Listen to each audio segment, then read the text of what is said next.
Hello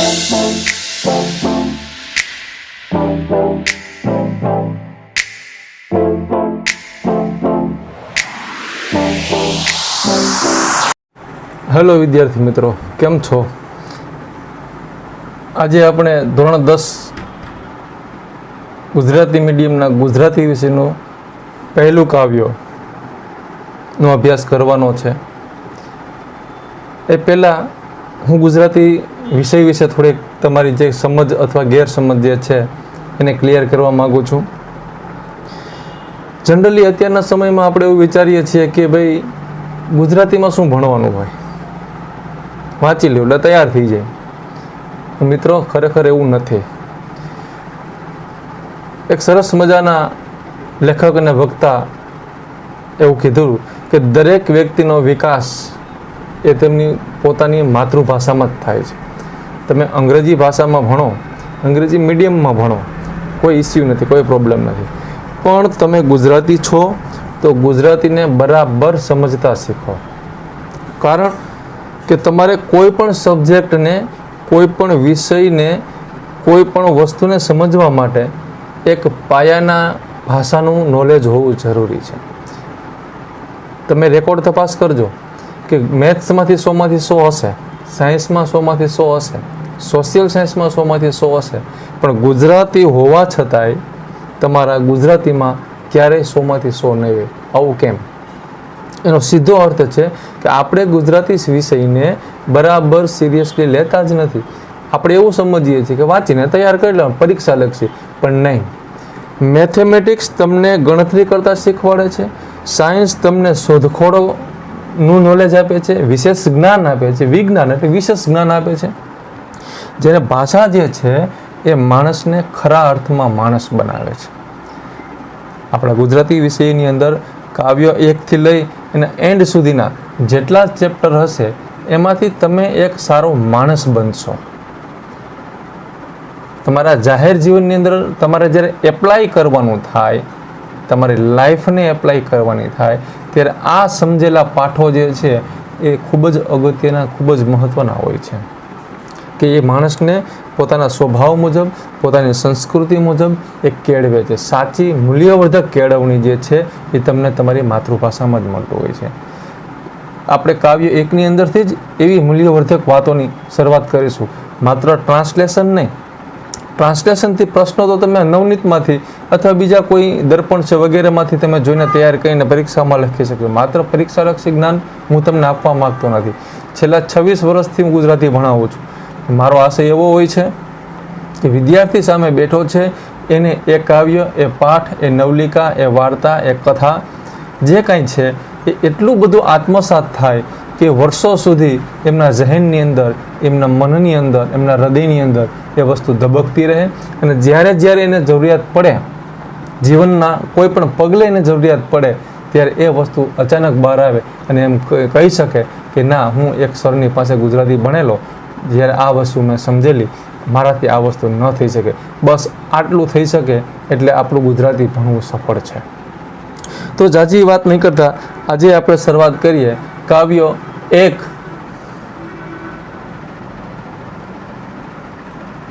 નામ છે એમનું વૈષ્ણવજન.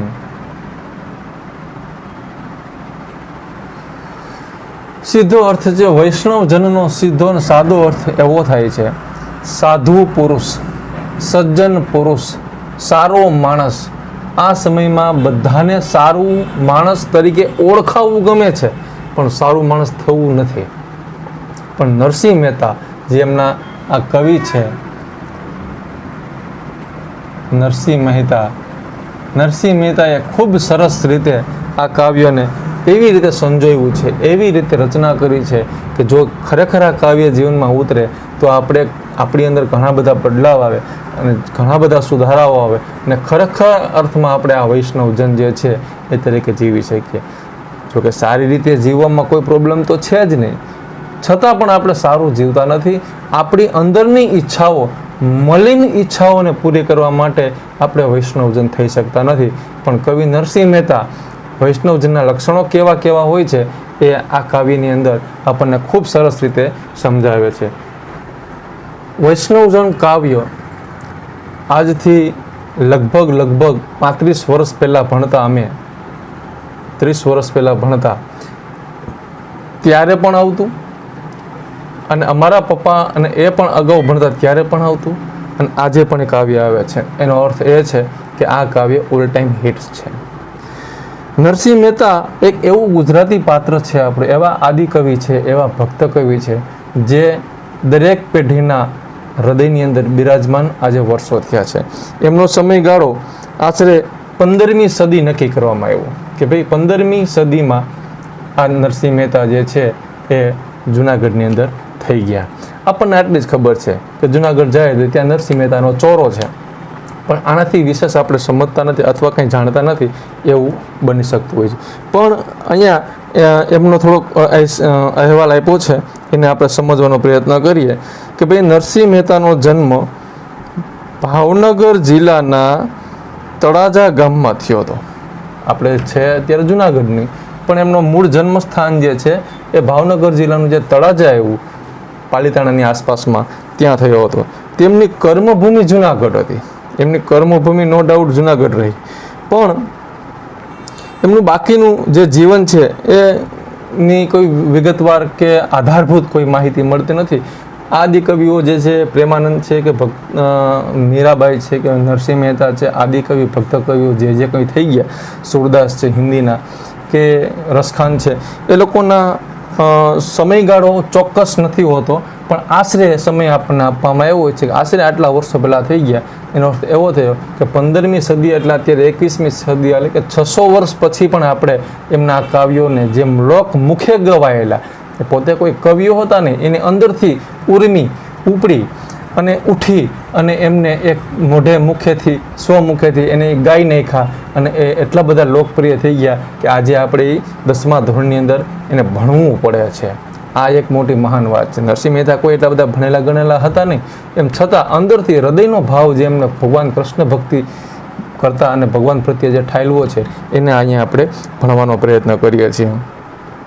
તેઓ આદિકવિ તરીકે જાણીતા હતા અને તેઓ ઉત્તમ ઉર્મી કવિ પણ હતા. આ ઉર્મી કવિ શબ્દ છે ને એ જ બતાવે છે કે ઉર્મી એટલે અંદરથી એક ઉમળકો થાય. આજે તમને કોઈ ગીત ગાવાનું મન થાય, આપણે નકલ મારતા હોય છે, કોઈ મૂવીઝનું ગીત આપણે ગાવું હોય, આપણે મગજમાં એટલે આપણે ફટાફટ આપણને આવડતું ન આવડતું આપણે ગાવાનું સ્ટાર્ટ કરી દઈએ છીએ. પણ આ તો ભગવાન પ્રત્યેની ભક્તિ અને એ ઉમળકો, એ જે આનંદ આવતો ને અને એ ગાઈ શકતા, એને ઉર્મી કવિ તરીકે ઓળખવામાં આવ્યા. તેમની સામરસાનો વિવાહ, આ બધી એમની રચનાઓ છે. હાર, હુંડી, મામેરું, શ્રાદ્ધ જેવી ચરિત્રાત્મક કાવ્ય રચનાઓ છે, જેની અંદર કોઈ એક ચરિત્ર, કોઈ એક પાત્ર છે, એ પાત્રની અંદર વિવરણ કરવામાં આવ્યું અને નરસિંહ મહેતાએ આ ખૂબ સારી રીતે રજૂ કરેલા હતા. અને એમના પદ, આ પદ જે છે આપણે ભણીએ છીએ અત્યારે, જે એ રચનાનો પ્રકાર છે પદ.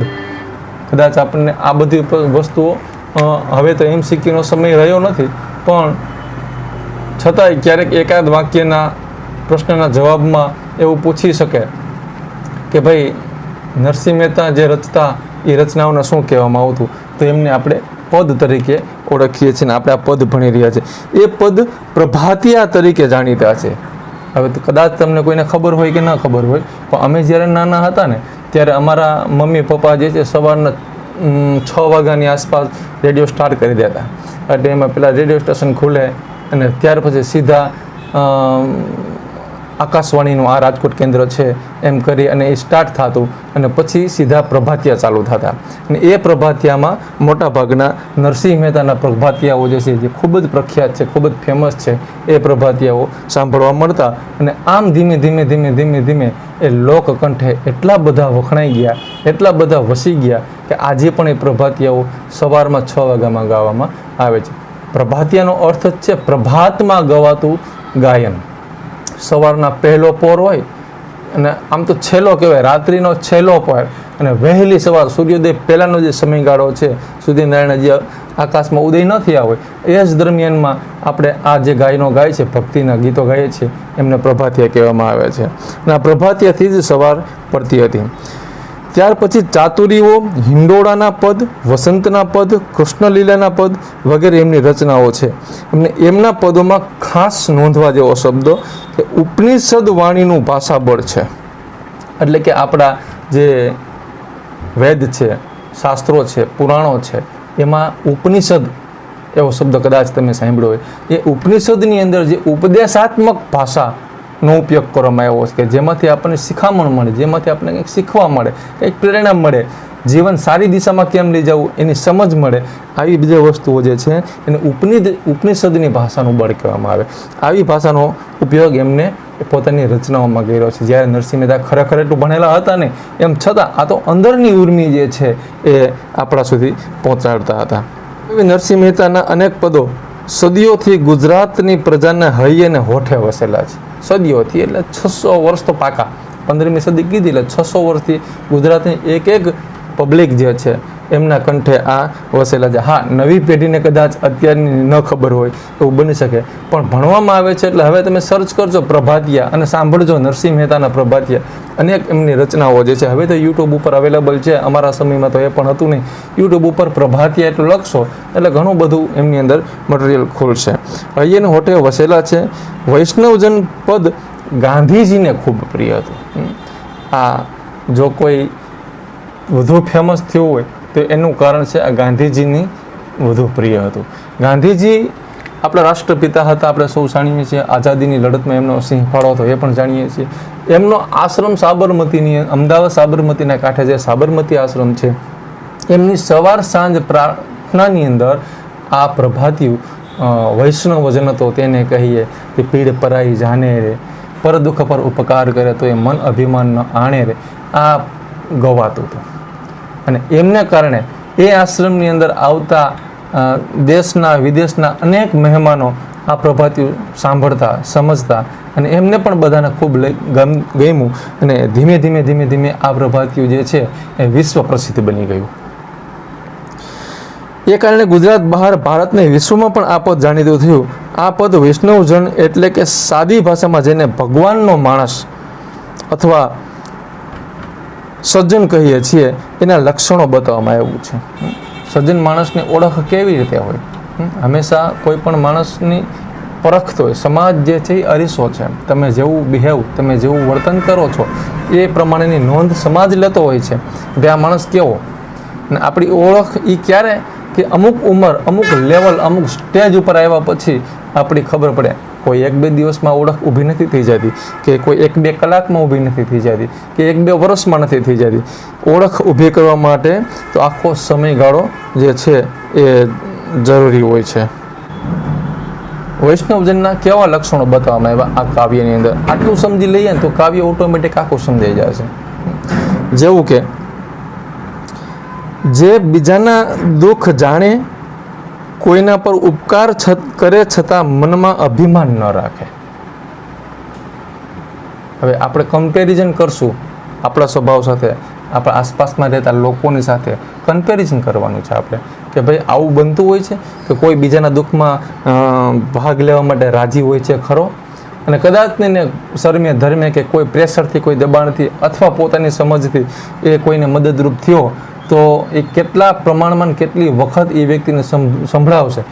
તને તારો ખરાબ સમય હતો ત્યારે ખબર છે ને, હું એક જ ઊભો હતો, મેં એક જ ટેકો આપ્યો હતો, આમ છે ને તેમ છે, આ તો મારા કારણે તું આગળ છો. આ સંભળાવ્યું કહેવાય. બરાબર? એટલે આવું આપણે સમજતા હોય, જોતા હોય છે ત્યારે આપણને પણ ખરાબ લાગે. આપણો ખરાબ સમય કદાચ ઈશ્વરે આપ્યો હોય અને આપણે કોઈ મદદ કરીને આપણને એકને એક વાત આપણે 50 વખત સંભળાવે તો 51મી વખત તો આપણને એવું થાય જ કે હારો આ એક વખત ઉપકાર કર્યો હજી મને સંભળાવે છે, હવે આનું હું ઋણ ચૂકી દઉં ને તો આનામાંથી છૂટું. પણ એ છૂટવા ન દે તમને, એ છૂટવાય ન દે તમને, એ વારંવાર તમને એ વસ્તુનું પ્રેશરાઇઝ કર્યા રાખતા હોય છે. જ્યારે અહીંયા એવું કહેવામાં આવ્યું કે સજ્જન માણસ એને કહેવાય કે જે ઉપકાર કરે ને એમ છતાંય તમને બીજી વખત ક્યારેય સંભળાવે નહીં. મનમાં અભિમાન ન રાખે, બધાને માન આપે, કોઈની નિંદા ન કરે, મન વચન કર્મથી શુદ્ધ હોય, બધા તરત સંભાવ હોય, પરસ્ત્રીને માતાની દ્રષ્ટિથી જોવે. આ સમયમાં આ લક્ષણો ખાસ જરૂરી છે. પરસ્ત્રીને માતાની દ્રષ્ટિએ, બહેનની દ્રષ્ટિએ જોવી. પારકા બૈરાઓ અથવા પારકી દીકરીઓ જ્યારે નીકળતી હોય ત્યારે આપણી નજર એમના તરફ જે છે એ કયા લેવલની હોય છે? આ તમે જ તમારા ઓબ્ઝર્વર બની શકો. આપણે એ સ્ત્રીને કઈ દ્રષ્ટિએથી જોઈએ છીએ એ આપણા સ્વભાવની આપણને ખુદને ખબર પડી જાય. આપણે જ આપણો જાતનો અરીસો બની શકીએ. અસત્ય વચન ન બોલે, બીજાના ધનને હાથ પણ ન અડાડે, અને મોહ માયા ત્યાગી દીધા હોય, અને મનમાં વૈરાગ્ય ધારણ કર્યો હોય, લોભ કપટ કામ ક્રોધ રહિત હોય, એ જ ખરો સજ્જન. આટલા લક્ષણો હોય ત્યારે આપણે સજ્જન કહેવાય. હવે આપણે કમ્પેરિઝન કરવાનું, આપણા જીવનમાં એપ્લાય કરવાનું કે આમાંથી કોઈ પણ વસ્તુ આપણી અંદર છે અથવા નથી. ન હોય તો એને ઇમ્પ્રૂવ કરવાની છે, અને હોય તો એમને વધારે ને વધારે આગળ વધીને લાઈફ ટાઈમ એ વસ્તુ ટકી રહે એના માટેનો આપણે પ્રયત્ન કરવાનો છે. આવા માણસના દર્શન માત્રથી આપણી 71 પેઢી તરી જાય. અહીંયા એમ કહેતો 71 પેઢી. પેઢી એટલે ખ્યાલ છે ને, તમારું નામ, તમારા પપ્પાનું નામ, એમના પપ્પાનું નામ, દાદા, પરદાદા, એમના દાદા, એમ કરતાં કરતાં 71મો નંબર જે દાદાનો આપણો આવતો હોય, પરદાદાનો, એ 71 પેઢી તરી જાય. આવી સજ્જન વ્યક્તિના જો આપણા મુખ દર્શન થઈ જાય તો આટલો મહત્ત્વ સજ્જન વ્યક્તિનું છે. આટલું ફાયદો હોવા છતાંય આપણા સજ્જન વ્યક્તિ બનવા માગતા નથી. કારણ શું છે? અત્યારની લોકાલિટી, અત્યારની જીવનશૈલી, અત્યારની આધુનિકતા, પાશ્ચાત્ય સંસ્કૃતિનું આપણી ઉપરનું હાવીકરણ, આપણા પહેરવેશ, આપણી ખાણીપીણી, આપણી રહેણી કહેણી, આ એટલું બધું ચેન્જ થઈ ગયું છે ને કે આપણને આવી વાતો જે છે ને સાંભળવી પણ ગમતી નથી. પણ વાસ્તવિકતા એ છે કે આજથી 600 વર્ષ પહેલાં એની કિંમત હતી, અને આજથી 600 વર્ષ બાદ પણ આ જ વસ્તુની કિંમત રહેશે. જે ઓલ્ડ હોય છે ને એ જ હંમેશા મિત્રો ગોલ્ડ હોય છે. એટલે બને તો આ કાવ્યમાંથી આપણા જીવનમાં બને એટલું અને શક્ય એટલું એપ્લાય કરી અને એક સારો વ્યક્તિ, એક સજ્જન માણસ થવાનો પ્રયત્ન કરીશું તો આ કાવ્ય આપણે ભણ્યા સફળ કહેવાય. હવે કોઈ આવી વસ્તુ તમને ગણિતમાં, મેથ્સમાં, સાયન્સમાં કે ક્યાંય સમજાવવામાં આવે, ત્યાં તો 1 + 1 = 2. H2O એટલે કે પાણી અને ઓક્સિજન, જે કાંઈ છે એ બતાવવામાં આમ છે, પછી એમાં કાંઈ ફેરફાર ન કરીએ. અહીંયા તો તમારી અંદર એક ઇમ્પ્રુવમેન્ટ થાય છે. એક એવો વ્યક્તિ જન્મે છે જે જ્યારે તમારા જન્મથી લઈને અત્યાર સુધીમાં તમને જે ઇમ્પ્રુવમેન્ટ નથી, જે વિભાગ ખાલી છે આપણા હૃદયની અંદર, આપણા દિમાગની અંદર, એ વસ્તુની અંદર પૂર્તતા કરે છે, અને એક એવો સ્ટ્રોંગ વ્યક્તિ ઊભો કરે છે જે સમાજની સામે એક અડીખમ થઈ અને ઊભો રહે, અને સમાજની અંદર આપણી યશ, કીર્તિ, આપણી નામના વધે એવા પ્રયત્નો આ ભાષા જે છે એ કરતી હોય છે. ચાલો, આટલું આપણે સમજ્યા પછી હવે કાવ્યને ખૂબ વિસ્તૃતથી સમજીએ. ખૂબ ધ્યાનથી આપણે સમજવાનું છે. બને તો એક નોટ અને પેન સાથે રાખો. જે શબ્દનો ભાવાર્થ તમને કહેવામાં આવે એ શબ્દોના ભાવાર્થને તમે નોટ કરતા જાજો. જેથી કારણ કે આની અંદર અમુક શબ્દો એ ટાઈપના છે જે તળપદા છે, અમુક શબ્દો એવા છે જે મેચિંગવાળા છે, જેમના અર્થ આપણને ન સમજાય. બસ શબ્દોનો અર્થ સમજાઈ જાય એટલે આખું કાવ્ય આરામથી સમજાઈ જાય, અને એક એક કાવ્યની એક એક પંક્તિને આપણે ખૂબ વિસ્તૃતથી સમજીએ. મિત્રો, આની અંદર હું અમુક વિભાગ પાડી નાખું છું. દાખલા તરીકે હું અહીંયા લખું છું શબ્દાર્થ.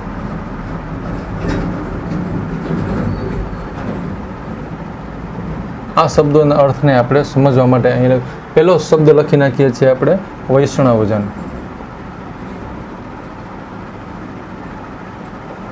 એટલે કે સારો માણસ, અથવા એમ કહી શકાય કે ભગવાનનો માણસ.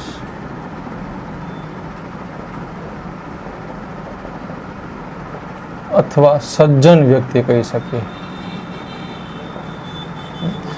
આ એમને ઓળખ છે. હવે જેમ જેમ શબ્દો આવશે એમ આપણે એને નોટ કરતા જઈશું, સમજતા જઈશું. આનો રાગ પણ ખૂબ સુંદર છે, પણ અત્યારે ગાવા માટે આપણે સમય નથી બગાડતા. વૈષ્ણવ જન તો તેને કહીએ જે પીડ પરાઈ જાણે રે, પર દુખે ઉપકાર કરે તો એ મન અભિમાન ન આણે. ખૂબ સરસ વાત કરી છે આની અંદર કે વૈષ્ણવજન કોને કહેવાય? તેને કહીએ એટલે કે તેને કહેવામાં આવે છે જે પીડ પરાઈ જાણે રે. પીડ એટલે કે દુઃખ, પરાઈ એટલે બીજાનું, બીજાનું દુઃખ જાણી શકે, સમજી શકે.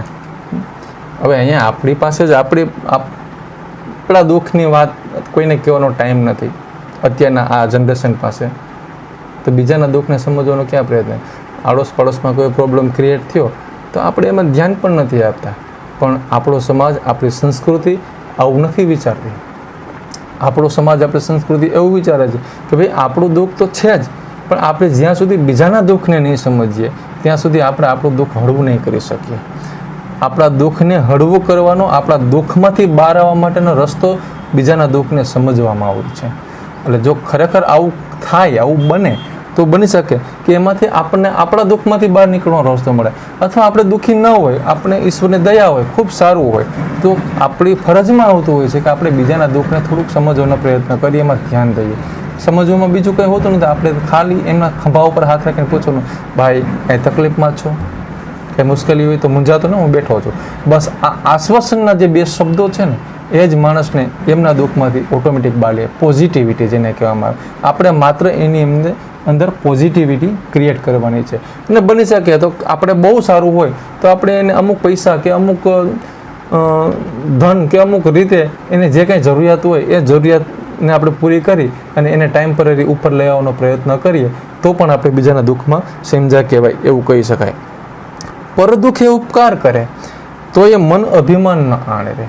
પર દુઃખ એટલે પણ બીજાનું દુઃખ. પર એટલે બીજાનું, પર એટલે બીજાનું. બીજાના દુઃખને સમજે અને એમના દુઃખની એ અંદર ભાગીદાર થાય એટલે કે ઉપકાર કરે. ઉપકાર કહું એટલે સહાયરૂપ થવું. આમ તો ઉપકાર એટલે સહાયરૂપ થવું.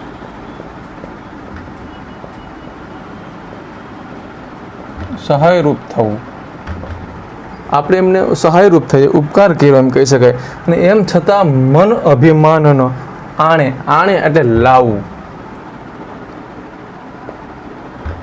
આણે એટલે ખરેખર લાવવું, મનમાં અભિમાન ન લઈ આવે. આવું બધો એમને સહકાર આપ્યો હોય છતાં પણ એ મનની અંદર લેસ માત્ર અભિમાન ન લે કે મારે કારણે તું આગળ છો, મેં તને સહાયતા કરી, હું ન હોત તો તારું શું થાત. આ અભિમાનના શબ્દો જે છે એ વારંવાર એમને સંભળાવી અને આપણે એમને ટોર્ચર નથી કરતા અથવા આપણે એમની ઉપર ઉપકાર કર્યો છે એ જતાવતા નથી. આ જ સાચો માણસ, આ જ સાચો સજ્જન કહી શકાય. બીજી કડીમાં કહ્યું છે, સકળ લોકમાં સહુને વંદે. સકળ એટલે સમસ્ત. સકળ શબ્દ છે, સકળ એટલે સમસ્ત,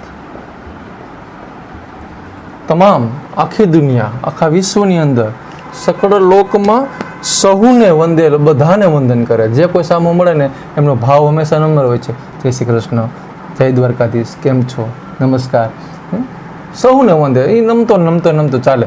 ગુજરાતીમાં કહેવત પણ છે કે નહીંમાં તે પ્રભુને ગઈમાં. અમુક અકોરથી ચાલતા, હું છે, કેમ છે, એ નહીં. નમીને ચાલો તો પ્રભુને ગમશો. એટલે સકળ લોકમાં સહુને વંદે, નિંદા ન કરે કેની રે. કેની એટલે કોઈની, અહીં અર્થ છે કોઈની. કેની એટલે કોઈની,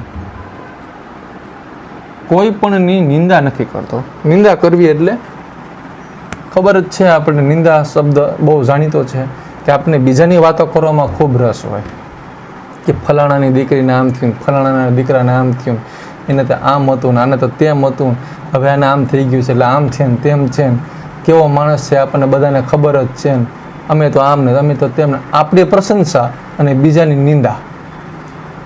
આપણે બીજા કરતાં સારા છીએ એ બતાવવા માટે આપણે બીજાની નિંદા કરીએ છીએ. આ અસ્થાને છે, આ અવ્યવહારિક છે, આ ખોટી વાત છે. તમે સારા છો તો સમાજ અરીસો છે, મેં કીધું એમ, એ તમને જોવે જ છે. તમારે તમારી સારપણના વખાણ સામેથી ખુદના સ્વ પ્રશંસા કરવાની કોઈ જરૂરિયાત છે જ નહીં. સમાજ ખુદ એમ કહે છે કે ના આ વ્યક્તિ સારો છે. બાકી સમાજને તો તમે ગમે તેટલા સારા હોવાનો દાવો કરો ને છતાંય સમાજને તો ખબર જ હોય કે તમે ખરેખર કેવા છો. એટલે આવો પ્રયત્ન કરવો એ મિથ્યા છે, ખોટો છે. એટલે કોઈની નિંદા નથી કરતા. પછીના જે શબ્દો છે એ બધા શબ્દો બહુ સમજવા જેવા છે. વાચ, કાચ, મન, નિશ્ચલ, વાચ, કાચ, મન, નિશ્ચલ. વાચ એટલે કે વાણી. કાચ એટલે કાયદેસર તો કાછડી થાય. પણ અહીંયા આપણે ચારિત્ર વિશે કહેવામાં આવ્યું છે. ચારિત્ર્ય, તમારું ચારિત્ર કેવું છે. મનને તો આપણે બધા સમજીએ છીએ, આપણો અંદરનો જે કંઈ આત્મા છે તે આત્મા, મન. નિશ્ચલ એટલે કે છળ કપટ વગરનું, છળ કપટ વગરનું નિર્મળ મન રાખવાની વાત છે. કેટલી બધી વાત આની અંદર કરી દેવામાં આવી. તમારી વાણી ઉપર તમારો કંટ્રોલ હોવો જોઈએ. અમુક પૈસા થયા પછી, અમુક પોઝિશન આપણને મળી ગયા પછી આ વસ્તુ જે છે ને એમાં આપણે બેફામ થઈ જાય છે. ગુજરાતીમાં એક કહેવત છે, વાણી અને પાણી વિચારીને વાપરો. જાણીએ છીએ, ખબર છે આપણે, પણ છતાં ઓલો જે પાવર, ઓલો છેડો છે ને એટલો બધો હાઈ હોય છે ને, એટલે આપણા મગજમાંથી નીકળી જાય છે. આપણે વાણી જે છે વિચારીને વાપરવાની છે. કારણ કે હું તમને એક ઝાપટ મારીશ, એ ઝાપટ 5 મિનિટ 10 મિનિટ વધીને 1 કલાક તમને સમસમતી રહેશે. 1 કલાક પછી નોર્મલ થઈ જશે. પણ હું તમને 2 કડવા વેણ કહીશ ને, એ તમને આખી જિંદગી માટે યાદ રહેશે, મનમાં ખૂદશે કે આ વ્યક્તિ મને આમ કીધું હતું. એટલે વાણીને હંમેશા વિચારીને વાપરો. 100 વખત વિચારવું એક શબ્દ બોલતા પહેલાં, એવું આપણા વડીલો, બુઝુર્ગ લોકો આપણને એવું કહે છે. એટલે કીધું કે વાચ કાચ, કાચ એટલે કાછડી. કાછડીનું મીન્સ છે ચરિત્ર આપણું, આપણે કેવા છીએ તે. આગળ કીધું ને કે ભાઈ કોઈની બેન દીકરી નીકળે અથવા કોઈની માતા નીકળે, આપણો એમના પ્રત્યેનો ભાવ શું હોય છે, એ આપણું ચરિત્ર છે. આપણું ચરિત્ર શુદ્ધ રાખવું. શુદ્ધ ચરિત્રથી જીવશો એટલે સમાજ તમને ઓટોમેટિક આવકારશે, સમાજ તમારો વિશ્વાસ કરશે. વાત વિશ્વાસની છે. એક વખત તમારી ઉપરથી વિશ્વાસ સમાજને ઉડી ગયો પછી કદાચ તમે ગમે તેટલા સારા થઈ જાઓ તો સમાજ તમને સ્વીકારતો નથી. તમને ડરથી આવકારશે, એમાંના નથી, પણ અંદરનો જે ઉમળકો છે, અંદરનો જે પ્રેમ ભાવ છે, તમારા પ્રત્યેની લાગણી, જે આવકાર છે એ નહીં હોય. એ મેળવવા માટે તમારું ચારિત્ર જે છે એ શુદ્ધ રાખવું જરૂરી. ચારિત્ર વિશે ખૂબ ઊંડાણથી સમજવું હોય તો વિવેકાનંદના કોઈ પણ પુસ્તકો વાંચી શકો છો. એની અંદર ચારિત્ર વિશે ખૂબ ઊંડાણપૂર્વક કહેવામાં આવ્યું છે. મન એટલે કે આપણો આત્મા જે છે ને એ એકદમ નિશ્ચળ એટલે કે છળ કપટ વગરનું રાખવું. આવો માણસ શોધવો અત્યારે રૂના ઢગલામાંથી એક સોય શોધવા બરાબર છે. નિશ્ચળ છળ કપટ વગરનું મન એ અત્યારની પોઝિશનમાં આ 21મી સદીમાં ખૂબ અઘરું હોય છે. માણસ તમારી સામે શું હોય, તમને શું કહે, તમારા બીજા લાગતા વળગતા સગા સંબંધીઓને શું કહે, તમારા બીજા લાગતા વળગતા મિત્રોને શું કહે, એનું કોઈ ઠેકાણું નથી હોતું. એમના પેટમાં શું રંધાઈ રહ્યું છે ને એ તમને તમારું કપાઈ જાય ત્યાં સુધી ખબર નથી પડવા દેતા. આટલી હદ સુધી છળકપટ હોય છે. પોલિટિક્સ, રાજકારણ બધા શીખી ગયા છે. પોતાનો રોટલો શેકવા માટે, પોતાનો અહમ સંતોષવા માટે એ પોતે તમને એટલી હદ સુધી નીચે પાડી દે કે એની તમે કલ્પના ન કરી શકો. તમને ખુદને ખબર ન હોય કે મારી આવી વાતો થાય છે. આટલી હદ સુધી માણસ છળકપટ કરતો હોય છે. અને આ છળકપટમાં ઇતિહાસ ગવાહ છે, સાક્ષી છે કે આખા રાજપાટ જતા રહ્યા, અંદરો અંદર કપાવી માર્યા, અંદરો અંદર ભાગલા પડાવી નાખ્યા. તમે આપણે ઇતિહાસ તમે વાંચો તમને ખ્યાલ આવે કે ફલાણા રાજાનું આમ મર્ડર થઈ ગયું, ઓલા રાજાનું આમ થઈ ગયું. એ પોતાના અંદરો અંદર ના જતા, જેને છળકપટથી આ બધું પ્રાપ્ત કરી લીધું. પણ જેના મન નિશ્ચલ હોય, જેનું મન શુદ્ધ સાફ હોય, એ જ સાચો સજ્જન કહી શકાય, એ જ વૈષ્ણવજન કહી શકાય. એવી અહીંયા નરસિંહ મહેતાએ ઈચ્છા દાખવી છે. ધન ધન જનની તેની, ખરેખર એમની માતા ધન્ય ધન્ય છે. આવા પુત્રને, આવા બાળકને, આવા પુરુષને જે માતાએ જન્મ આપ્યો છે, જનની મતલબ માતા, એ માતા ખરેખર હજારો વાર ધન્યવાદને પાત્ર છે કે આવા વૈષ્ણવજન, આવા મહાન પુરુષને એમને જન્મ આપ્યો છે. સ્વાભાવિક છે કે આપણે કોઈ મહાન પુરુષોના ચરિત્ર વિશે વાંચતા હોય, માની લે કે ગાંધીજી છે, નેલ્સન મંડેલા છે કે સુભાષચંદ્ર બોઝ છે, આવા કોઈ પણ મહાન નેતાઓ જે થઈ ગયા, મહાન વ્યક્તિઓ જે થઈ ગયા, આપણને એમના બેકગ્રાઉન્ડ વિશે જાણવાનો ખૂબ ઈચ્છા થાય. એમની મા, એમના પપ્પા, એમના દાદા, એમનું પરિવાર ક્યાં હશે, શું હશે, શું નામ, કેવી પરિસ્થિતિમાં રહેતા હશે. પછી આપણે એમની જીવની વાંચીએ ત્યારે આપણે સમજાય, ઓહ, આ તો આપણી જેમ જ નોર્મલ એક કુટુંબમાંથી આવતા હતા, આપણી જેમ જ સ્ટ્રગલ કરીને આવતા હતા, પણ આને કંઈક વિશેષ મહેનત કરી હશે, આને કંઈક વિશેષ ધ્યાન આપ્યું હોય છે, ક્યાંકથી વિશેષ સમજ પ્રાપ્ત કરી હશે, જેથી કરી અને એ નોર્મલ વ્યક્તિઓમાંથી એક ઊંચાઈ ઉપર પહોંચી ગયા. આ પ્રેરણાત્મક વાતો છે. અને દરેક માણસ હંમેશા નોર્મલથી ઊંચાઈ તરફ જ જતો હોય છે. ડાયરેક્ટ સીધો કંઈ લેવલ ઉપર બેસીને જાય. અને જે ડાયરેક્ટ લેવલ ઉપર બેઠા છે એના નામ કે ઇતિહાસમાં છે ને, એ ફટ દઈને ઢબાક દઈને નીચે આવી ગયા છે. પણ જે તળિયેથી ધીમે ધીમે ધીમે ધીમે ધીમે ધીમે ધીમે પોતાના જીવનની પથને આમ ઊંચો કરતો ગયો છે ને, એ માણસ હંમેશા ફેમસ થઈ ગયો છે. તો આપણે પણ સ્ટ્રગલ કરવી જરૂરી હોય છે. ત્રીજી કડીને જોઈએ, સમદ્રષ્ટિને તૃષ્ણા ત્યાગી. સમદ્રષ્ટિ, સમદ્રષ્ટિ ને તૃષ્ણા. સમદ્રષ્ટિ શું છે કે એક સરખી દ્રષ્ટિ, એક સરખી દ્રષ્ટિ રાખવી. બધા અમીર હોય, ગરીબ હોય, ઊંચ નીચ હોય, કોઈ જ્ઞાતિવાદનો, કોઈ કોમવાદનો, અમીરી ગરીબીનો કોઈ પણ ભેદભાવ વગર બધા જ વ્યક્તિ ઈશ્વરના સંતાન છે. આપણે કહીએ છીએ દરેક ભારતીય મારા ભાઈ બહેન છે. આ સમભાવ છે, સમદ્રષ્ટિ છે. અને સમદ્રષ્ટિ તૃષ્ણા ત્યાગી. તૃષ્ણા એટલે પ્યાસ છે અહીંયા ખરા અર્થમાં. મોહ માયા એવું લખીએ, મોહ માયા. આ મારું, આ તારું. પછી જમીન હોય, મકાન હોય, પૈસા હોય, જોરું હોય, કે કોઈ પણ વસ્તુ કે કોઈ પણ વ્યક્તિ હોય, માણસને મોહ હોય છે કે મારું છે. જ્યાં સુધી મારું મારું મારું આવું મનની અંદર રહેશે ને, ત્યાં સુધી આપણે એવું લાગશે અંદરથી એક અહંકાર જન્મશે કે આ મારું. હકીકત એ છે કે આપણે માત્ર ખાલી હાથ આવ્યા છીએ અને ખાલી હાથ જવાના છીએ. હિટલરનો દાખલો અહીં સમજવા જેવો છે. ઇતિહાસમાં વાંચજો કે હિટલરે જ્યારે આત્મહત્યા કરવી હતી ને, ત્યારે એમને એક ચિઠ્ઠી લખી હતી. ચિઠ્ઠીની અંદર એવું સરસ મજાનું વાક્ય લખ્યું કે ભાઈ મારી મર્યા પછી મારી 2 ઈચ્છા પૂરી કરજો.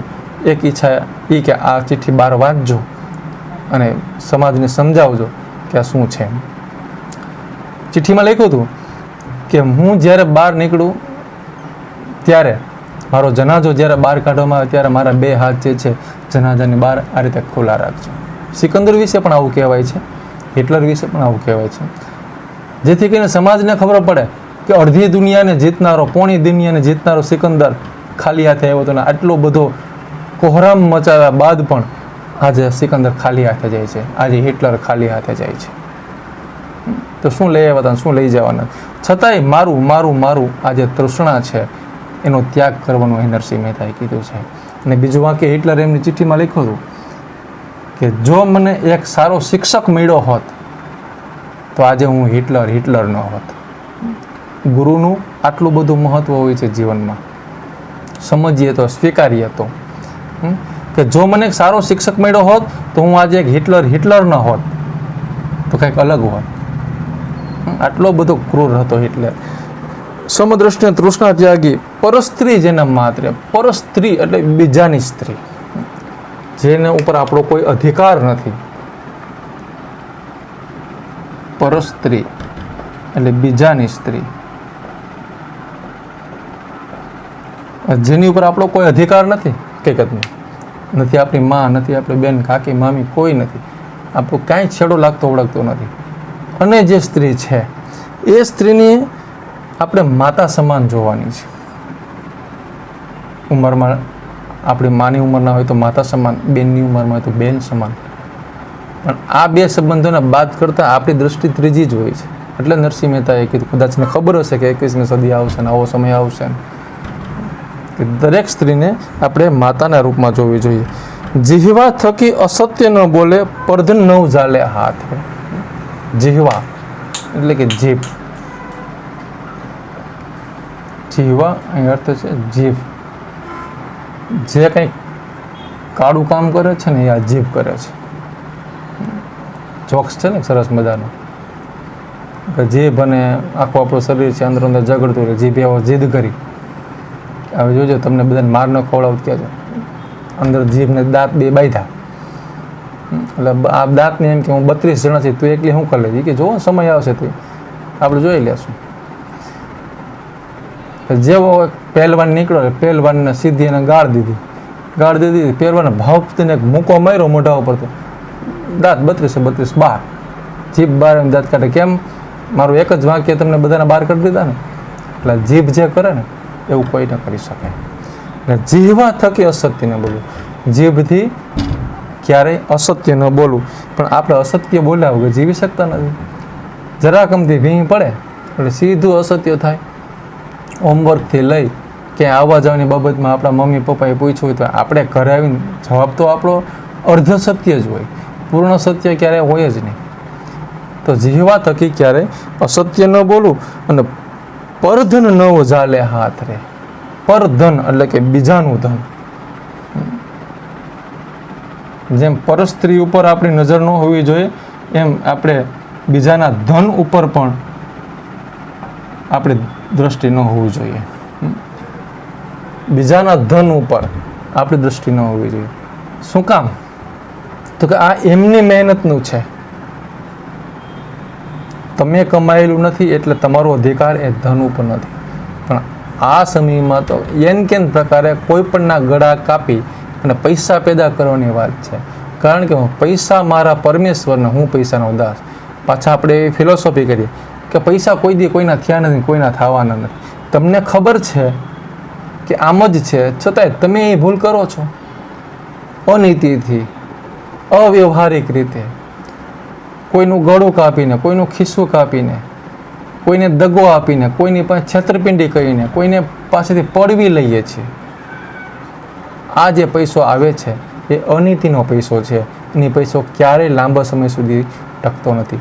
અને તમને આ જે વૈષ્ણવજન છે ને એ થવા દેતો નથી. અનીતિનું ધન ઘરમાં આવે, અનીતિનો રોટલો ઘરમાં આવે એટલે આ વ્યાખ્યાની આપણે બહાર નીકળી જાય છે, એ નક્કી છે. કારણ કે આ જે કંઈ સંસ્કારો આપણને આમાં શીખવાડવામાં આવ્યા, જે કંઈ સમજાવવામાં આવ્યા, એ બધું આ એક જ શબ્દ પરધન આપણા ઘરની અંદર આવ્યું એટલે એમ સમજી લેવાનું કે આમાંથી એક પણ લક્ષણ આપણી અંદર રહેવા દેતું નથી. આ પરધનની તાકાત છે. એટલા માટે નરસિંહ મહેતાએ એમ કીધું કે પરધન ન ઉજાલે હાથ રે. એટલે બીજાના ધનને હાથ પણ ન ડાળે, એમની સામું પણ ન જોવે, એ સાચો વૈષ્ણવજન છે. ત્યાર પછીની કડીમાં છે, મોહ માયા વ્યાપે નહીં તેને દ્રઢ વૈરાગ જેના મનમાં રે, રામ નામ શું તાળી રે લાગી સકળ તીરથ તેના તનમાં રે. ખૂબ જ સરસ વાત છે. મોહ માયા વ્યાપે નહીં. આ આપણે શબ્દ સમજ્યા છીએ. મોહ માયા તૃષ્ણામાં એને ક્યારેય અહંકાર નથી આવતો કે આ મારી વસ્તુ છે, આ મારા સગા છે, મારો દીકરો છે, મારી દીકરી છે, મારી પત્ની છે, મારા મકાન છે, મારી જમીન છે, મારો પૈસો છે, મારો આટલું બેંક બેલેન્સ છે, મારી ગાડી છે. એ મારું ને જે ભાવ છે ને એ વૈષ્ણવજનની અંદર ક્યારેય ઉદ્ભવતો જ નથી. મનમાં વ્યાપે નહીં તેને દ્રઢ વૈરાગ્યના મનમાં. વૈરાગ્ય એટલે શું? તો કે વૈરાગ્ય એટલે ત્યાગી દેવું. આ બધાનો સદંતર ત્યાગ. સાધુ પુરુષો જે છે એ કેસરી કપડાં, દાઢી અને ગળામાં બેડખા રાખી અને હાથમાં ચીપીઓ લઈને ધૂણી ધખાવી નીકળી જાય. શું કારણ છે? વાસ્તવમાં જે સાચા સાધુ છે એમની વાત કરું છું, બાવા સાધુની વાત નથી કરતો. ખરા અર્થમાં જેમને વૈરાગ્ય છે, ખરા અર્થમાં જેમને ભક્તિ લાગી ગઈ છે, જેમ કે મીરાબાઈ તો મેવાડના મહારાણી હતા, છતાં એમને મહારાણી પદ છોડી દીધું કારણ કે એમને વૈરાગ્ય લાગ્યું કૃષ્ણ ભક્તિનો. એટલે એ મહારાણી પદ છોડી ભગવા અવસ્થા ધારણ કરી માત્ર એક તારો લઈ અને નીકળી પડ્યા. હાથમાં કડતાલ અને એક તારો, અને પ્રભુ ભક્તિમાં કૃષ્ણ મારો પતિ છે. બસ નાનપણની અંદર એક જ વાત સમજવામાં આવી કે મારો પતિ કોણ? કે તારો પતિ કાઢ્યો ઠાકર, આ કૃષ્ણ. બસ. અને ત્યાંથી એનો વૈરાગ્ય લઈ ગયો અને એમને આ ઉપાડી, કરતાળ હાથમાં ઉપાડી, અને એમ કહેવાય છે કે સદેહ દ્વારકાધીશની અંદર સમાઈ ગયા ત્યાં સુધી એમની ભક્તિ અમર બને. આ વૈરાગ્ય છે. આવા સાધુની વાત છે. વૈરાગ્ય એટલે કે ત્યાગી દેવું. આવો જેના મનની અંદર વૈરાગ્ય લાગે, એટલે હું એમ નથી કહેતો આપણે સાધુ થઈ જવું જોઈએ, સંત થઈ જવું જોઈએ, પણ કમસે કમ આપણો જે ધન વૈભવ ઐશ્વર્ય પ્રત્યેનો જે મોહ છે એ ઓછો તો કરી શકાય ને. એટલી બધી એની અંદર આસક્તિ રાખવી કે આપણે આ વ્યાખ્યાની બહાર જતા રહી છીએ, વૈષ્ણવજનની બહાર. સમાજ આપણે ધુતકારવા માંડે છે, સમાજ આપણને આપણી નોંધ લેવા માંડે છે, તે એટલી હદ સુધી આપણે અહંકારી બની જાય છે. કમસે કમ એ વ્યાખ્યામાંથી બહાર આવવું જોઈએ. આપણે બીજાના દુઃખને સમજતા થઈ જઈએ, એમને બને એટલી હેલ્પ કરતા થઈ જઈએ. ઉપકાર કર્યા પછી એમને સંભળાવવાનું બંધ કરી દઈએ. આપણે એમ ઉપકાર કર્યા પછી પણ આપણે મનમાં એક ટકો અભિમાન ન રાખીએ, આપણી વાણી ઉપર કાબૂ રાખીએ, આપણે ચારિત્રને શુદ્ધ બનાવીએ, આપણું મનને નિર્મળ બનાવીએ. આવું તો કરી શકીએ. બધું મફત છે. એટલે ઓટોમેટિક આ વૈરાગ્ય જે છે એ અંદર આપણો જન્મ છે અને આપણને સામેનો માણસ એ માણસ જ દેખાશે. અત્યારે શું છે કે સામેનો માણસ આપણને માણસ દેખાતો નથી. જ્યારે સરસ મજાનો સુવિચાર છે, કદાચ તમે ક્યારેક સ્કૂલમાં બોર્ડમાં વાંચ્યું પણ હશે, લખ્યું પણ હશે કે માનવ સેવા એ જ પ્રભુ સેવા. એ સૂત્ર ખાલી બોર્ડ ઉપર લખવાનું હોતું નથી, જીવનમાં ઉતરવાનું છે. કે આપણે માણસને માણસ સમજીએ તો આપણે એમની સેવા કરીએ ને. આ વૈરાગ્ય છે. આપણે માણસને માણસ સમજવાનો છે. આપણાથી બનતી આપણી આવડત પ્રમાણે, આપણી કેપેસિટી પ્રમાણે આપણે એમને હેલ્પફુલ થવાનું છે. રામ નામ શું તાળીને લાગી સકળ તીર્થ તેના તનમાં. બસ રામ નામની એક તાળી લાગવી એટલે લય પેદા થવો, ધૂન લાગી જાવી. રામ નામની ધૂન લાગી ગઈ કે બસ રામ એક જ સાચી વાત છે, બાકી બધું ખોટું. કૃષ્ણ એક જ સાચી વાત છે, મારો હરિ કરે એ ખરી. જેને ઈશ્વર ઉપર બધું છોડી દીધું છે, ઈશ્વરે હંમેશા એમનો હાથ ચાલ્યો છે. નરસિંહ મહેતાના બાકીની રચનાઓના નામ આપણા મામેરું, શ્રાદ્ધ, કદાચ તમે સાંભળી લેજો યુટ્યુબ ઉપરથી, કે ખુદ ઈશ્વરે આવી અને એમના એ કાર્ય પૂરા કરી દેવા પડે. એને ઈશ્વર ઉપર છોડી દીધું, કૃષ્ણ પર મારો કાર્ય ઠાકોર કરે એ સહી, મારી પાસે કાંઈ છે નહીં. મારી હુંડી સ્વીકારો મહારાજ રે સાંભળા ગિરધારી. અહીંથી હુંડી લખીને મોકલે દ્વારકા. ઓલા દ્વારકાધીશને હુંડીઓ સ્વીકારવી પડી અને સામાન્ય વહીવટ જે કાંઈ પૈસાનો કરવો હોય કરવો પડ્યો. આ કાર્ય બધું ખુદ ઈશ્વરે આવીને કરવું પડ્યું, કારણ કે એમને ઈશ્વર ઉપર છોડી દીધું. અને કેવી નિશ્ચલ ભાવથી, છળ કપટ વગર. તમે હુંડી લખો તો ત્યાં ના આવે, કારણ કે તમારે અંદરનો ભાવ કેવો છે કે ભાઈ મારે પૈસા દેવા મીરા, દ્વારકાવાળો પૈસા દઈ દીધો તો આપણે કંઈ પૈસા દેવાનો એવું ને. આ તો એકદમ નિશ્ચલ ભાવથી, નિર્મળ મનથી, છળ કપટ વગર. એને ખુદને ખબર નહોતી પડતી કે હુંડી શું વસ્તુ છે, અને હુંડી લખી દેતો અને દ્વારકાધીશી હુંડી સ્વીકારી અને એનો વહીવટ કરી દેતો. એટલે આવી જ્યારે લય લાગી જાય, આવી જ્યારે ધૂન લાગી જાય, ત્યારે એમ સમજી લેવાનું કે સકળ એટલે કે તમામ તીર્થ, આપણે કહીએ ને 4 ધામની યાત્રા, 12 જ્યોતિર્લિંગોને આ ત્યાં આપણે યાત્રા કરવા માટે નીકળતા હોઈએ છીએ. એ બધું તીર્થ જેટલું કાંઈ હિન્દુસ્તાનમાં તીર્થના સ્થાનો છે એ બધા જ એ વ્યક્તિના શરીરની અંદર સમાવેશ થઈ ગયા એમ સમજી લેવાનું. પછી એને ક્યાંય જવાની જરૂરિયાત નથી, કારણ કે ખુદ ઈશ્વર એમને ગોતતો આવે છે કે મારો ભક્ત ક્યાં છે, મારો ભક્ત કઈ હાલતમાં છે. ખુદ ઈશ્વર તમારી પાસે આવતો હોય તો તમારે આવા ભૌતિક સ્થળોએ જવાની જરૂરિયાત ઊભી રહેતી જ નથી. એટલા માટે એમ કીધું સકળ તીર્થ તેના તનમાં, તમામ તીર્થ જે છે એમના તનની અંદર, શરીરની અંદર સમાવેશ થઈ જાય છે. આટલો પવિત્ર માણસ બની જાય છે. વણ લોભીને કપટ રહિત છે, કામ ક્રોધ નિવાયરા રે, ભણે નરસૈયો તેનું દર્શન કરતા કોડ 71 તાયરા. આટલા લક્ષણો આપણી અંદર આવી જાય એટલે છેલ્લી કડી જે છે એ ઓટોમેટિક ઉત્પન્ન થાય આપણા જીવનમાં. શું? વણ લોભીને કપટ રહિત છે, લોભ વગરનો માણસ છે. અત્યારે માણસની અંદર લોભ વધતો હોય, જેમ પૈસો વધે ને એમ આપણો લોભ વધે. એટલો બધો લોભ વધે કે પોતે તન ઉપર સારું કપડું પણ ન પહેરતો હોય, સારું ભોજન પોતે ખુદ પણ ન કરતો હોય, અને બસ પૈસા થપ્પી ઉપર થપ્પી બેંક બેલેન્સ વધારતો જાય, જેમ જાણે ભેગું લઈ જવું છે. શું કામમાં આવવાના છે? જીવવા માટે જેટલી જરૂરિયાત છે એટલો જ પૈસો કમાવો. એથી વધારાનો પૈસો કમાવાથી આપણું મન ચંચળ બને છે, આપણી અંદર અભિમાનનું નિર્માણ થાય છે અને આપણે હંમેશા સમાજથી દૂર જતા જઈશું. હા, આટલા ગુણોની અંદર રહી અને આપણે કરીએ તો વસ્તુ જુદી છે, પણ એવું બનતું નથી. શું કામ? કે અનીતિનું ધન ક્યાંકથી આવી ગયું હોય છે, કોઈનું ગળું કાપીને આવી ગયું હોય. એટલે આ અનીતિનું ધન આપણને શાંતિ નથી લેવા દેતું. એટલા માટે એમ કીધું કે વણ લોભી અને કપટ રહિત, પહેલાં તો કપટ જીવનમાંથી સાવ છોડી દેવું. કપટ એટલે મેલી નીતિ, રાજનીતિ કહું તો પણ ચાલે. મેલી નીતિ, છળ કપટ.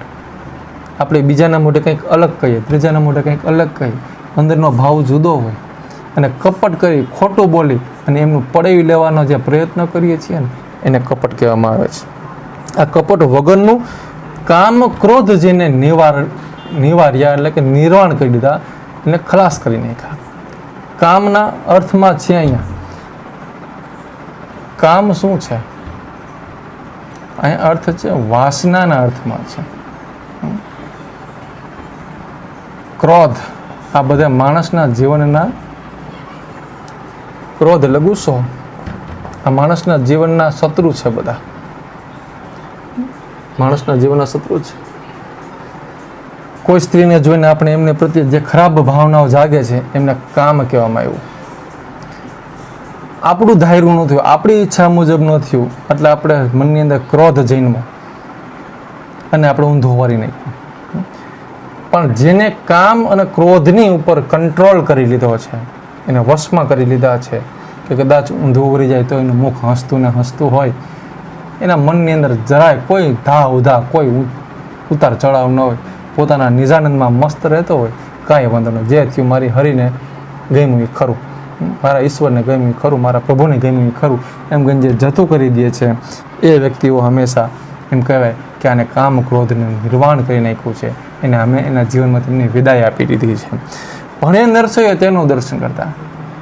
નરસિંહ મહેતા ભણે છે એટલે કે કહે છે, ભણવાના અર્થમાં છે કહે છે, કહે નરસૈયો એનું દર્શન કરતા. માત્ર આવી સજ્જન વ્યક્તિના દર્શન થઈ જાય, ભેટો થઈ જાય, આપણો તમારીને એમની આંખો ચાર થઈ જાય તો પણ તમારી 71 પેઢી, 71 શબ્દ લખ્યો છે, 71 પેઢીને અહીંયા આગળ તારી લીધા સમાન છે. આટલું પુણ્ય આપણને મળે છે. આપણને લાગે આવી કંઈ વાત થોડી, આ વાસ્તવિકતાઓ છે, આ હકીકત છે. આપણા વડવાઓ સવારમાં ઉઠીને કોનું મોઢું જોયું હજી સાંભળતા હશો. આજ તો કોઈ જાણે કેનું મોઢું જોયું ને આજે આખું દી ખાવાનું પણ ના મળ્યું, જમવાનું પણ ના મળ્યું, પાણીનું ટીપું ન મળે, હેરાન થઈ ગયો. અને ક્યારેક ભાઈ આ તો કોઈ સારા માણસનું મોઢું જોવાઈ ગયું છે, આપણા બધા ધાર્યા કામ સફળ થઈ ગયા. તો મોઢું જોવું એના ઉપરથી ફાયદા અને ગેરફાયદાઓ હોય જ છે. એટલે આટલી ગુણગાન આપણી અંદર વિકસી જાય અને આપણું કોઈ મોઢું જો જોવે તો એમનો દિવસ 100% શ્રેષ્ઠ અને સુંદર અને સફળ જ જતો હોય છે. તો મિત્રો, અહીં સુધીની આપણે વાત કરી, આની અંદરના જે શબ્દો નહોતા એને પણ આપણે સમજ લીધી. તો આ રીતે વૈષ્ણવજન કાવ્યની અંદર વૈષ્ણવ તરીકેના જે કાંઈ લક્ષણો નરસિંહ મહેતાએ પોતાની ભાષામાં રજૂ કર્યા હતા એને મેં મારી રીતે તમને સમજાવવાનો પ્રયત્ન કર્યો છે. હવે પછીના વિડીયોની અંદર એમનું સ્વાધ્યાય આપણે લેશું, જેની અંદર વિરુદ્ધાર્થી શબ્દો, તળપદા શબ્દો, સમાનાર્થી શબ્દો, શબ્દ સમૂહ માટે એક શબ્દ, આ જે કંઈ ગ્રામેટિકલ વસ્તુ છે, થોડા ઘણા પ્રશ્નોની ચર્ચા એ પણ કરશું. પણ એમના માટે આપણે નેક્સ્ટ વિડીયોમાં મળવું પડશે, કારણ કે આ વિડીયો ખૂબ લાંબો થઈ જશે એટલા માટે. અને હા, મારી એક ભલામણ છે કે આ ગુજરાતી કાવ્યને તમે કંઠસ્થ જરૂર કરી લેજો, કારણ કે આ જીવનમાં ગાવા જેવું પણ છે અને અપનાવવા જેવું પણ છે. એટલા માટે બને તો આ કાવ્યને કંઠસ્થ કરી લેવું અને જ્યારે સમય મળે ત્યારે આપણે એને ગુનગુનાવવું. જોજો, ખરેખર અંદરથી તમને આનંદ પ્રાપ્ત થશે. બીજું મારે ખાસ કહેવું હતું કે આવા જ આગલા ચેપ્ટરો આપણા જે બાકી છે એ ચેપ્ટરના વિડીયો પણ ટૂંક સમયમાં આની ઉપર અપલોડ થશે. એટલે મારી ચેનલ આર વ્યાસ એજ્યુકેશનને સબસ્ક્રાઈબ કરી, લાઈક કરી અને ખૂબ જ શેર કરજો મિત્રો, જેથી કરીને તમારા જેવા મિત્રો પણ આનો લાભ લઈ શકે. આ હું શરૂઆતમાં પણ કહી શકતો હતો, પણ મેં એવું વિચાર્યું કે મારું કાર્ય સારું લાગશે તો મારા કીધા વગર પણ તમે સબસ્ક્રાઈબ કરશો જ, પણ એમ છતાં કહેવું એક ફરજ છે. એટલા માટે તમને કહું છું કે લાઈક કરજો, શેર કરજો અને સબસ્ક્રાઈબ કરજો. અને તમારા મિત્રોને પણ ભલામણ કરજો કે ભાઈ આ વિડીયો, આ સરના વિડીયો ઉપર આપણે ઘણું બધું શીખવા મળે છે, તો એને જોતા રહેવા. બાકીના વિડીયો પણ તમને હવે ટૂંક સમયની અંદર અપલોડ થશે. જય હિન્દ, જય ભારત.